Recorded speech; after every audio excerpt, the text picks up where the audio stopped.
আমল নিয়ে সালাফে সালেহিনের আদর্শ এটাই, আমল নিয়ে যতটা ভয় কাজ করতো, আমল শেষে সেই ভয় আরো বেড়ে যেত। আমল করার আগে ভয় হলো আমল করতে পারবো কিনা, যেমন আগামীকাল ফজরের নামাজ জামাতের সাথে পড়তে পারবো কিনা, একটা ভয় দিলের মধ্যে আছে না? কিন্তু সালাফে সালেহিনের বৈশিষ্ট্য ছিল আমলের আগে, আমলের সময়ে যে ভয়, আমল শেষ হলে ভয় আরো বেড়ে যেত। কেন? কারণ আমলটা তো আল্লাহর শান অনুসারে করতে পারি নাই, আল্লাহ কবুল করবেন কিনা, আল্লাহ তাআলা এটার জন্য কিয়ামতের দিন আবার পাকড়াও করবেন কিনা। এজন্য নামাজ শেষ করে আমরা কি বলি? সালাম ফেরানোর পরে কি বলি?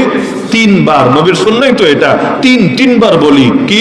আস্তাগফিরুল্লাহ, আস্তাগফিরুল্লাহ, আস্তাগফিরুল্লাহ। কেন নামাজ শেষ করে আস্তাগফিরুল্লাহ কেন?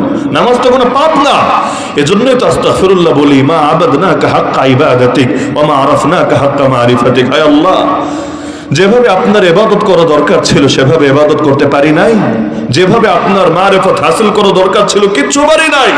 আয় আল্লাহ, আমাদের আমলের ত্রুটির দিকে না তাকিয়ে আপনার রহমতের দিকে তাকিয়ে আমাদের আমলকে কবুল করেন। রব্বানা তাকাব্বাল মিন্না ইন্নাকা আনতাস সামিউল আলিম ওয়া তুব আলাইনা ইন্নাকা আনতাত তাওয়াবুর রহিম। এজন্য কোরআন খুললেও দেখবেন আল্লাহ বলেন যে মুমিনদের বৈশিষ্ট্য রাতের বেলা খুব কম ঘুমায়, ইবাদত করে, কিন্তু ওয়াবিল আসহারি হুম ইস্তাগফিরুন, শেষ রাতে গিয়ে আল্লাহর কাছে ক্ষমা প্রার্থনা করে। এটা কেমন কথা?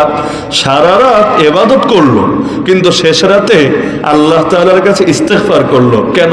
সারা রাত তো চুরি করে নাই, সারা রাত তো শরাব খায় নাই, সারা রাত পাপ করে নেই, ইবাদত করেছে। কিন্তু আল্লাহ বলেন তার নেককার বান্দাদের বৈশিষ্ট্য সারা রাত ইবাদত করে শেষ রাতে কি করে? ইস্তিগফার করে। ইস্তিগফার কেন? ইস্তিগফার ওই ইবাদত থেকে ইস্তিগফার। তো ইবাদত করার পরে দিলের মধ্যে যদি ভয় পয়দা না হয়, বুঝা নিবেন ইবাদতে ঝামেলা আছে।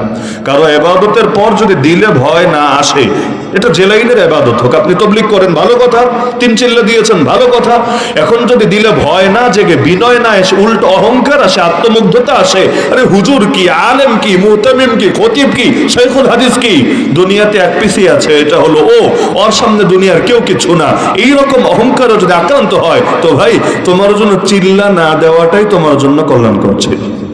কেউ যদি, এটা শুধু চিল্লার লাইনে না, কেউ ভাববে আমি তাবলীগকে টার্গেট করছে কিনা, না, কেউ যদি কোনো পীরের মুরিদ হয়, বছরের পর বছর জিকির আজকার করে, এরপর যদি তার ভেতরে এমন অহংকার আসে, নিজেরা নিয়ে ভয় নাই, উল্টা সবাই নিয়ে ভয়, হায় রে উনি বড় হুজুর তো কি হয়েছে, মুরিদ তো হয় নাই, মুরিদ তো হয় নাই, সকাল সন্ধ্যা আমাদের মতো জিকির আজকার তো করে নাই, উনি তো পুরাই হালাক হয়ে গেছে। হাদিসে আছে মান ক্বালা হালাকান নাস ফাহুয়া আহলাকুহুম, যে বলে সব মানুষ হালাক হয়ে গেছে, ও সবচাইতে বড় হালাকের মধ্যে আছে, কেন ওর ভেতরে অহংকার ঢুকেছে। আর ন্যূনতম অহংকার থাকলে জান্নাত কনফার্ম, তাই না? ন্যূনতম অহংকার থাকলে জান্নাত কনফার্ম নাকি? এজন্য ইবাদতের পরে ভয় আসে।